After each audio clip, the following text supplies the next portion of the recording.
La sobrecarga de trabajo, el estrés laboral, hacen que muchas personas experimenten un agotamiento extremo, un agotamiento mental, emocional, afectivo y físico.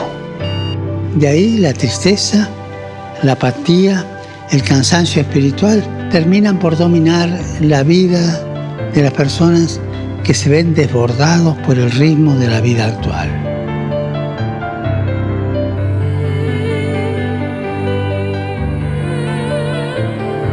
Procuremos estar cerca de los que están agotados, de los que están desesperados, sin esperanza.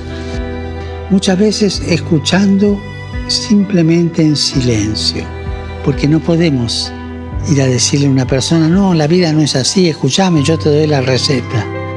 No hay receta.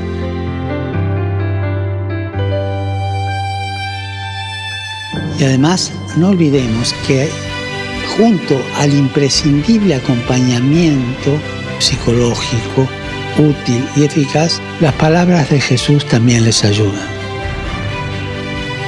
Me viene a la mente y al corazón, venid a mí, todos los que estáis fatigados y sobrecargados, y yo os daré descanso.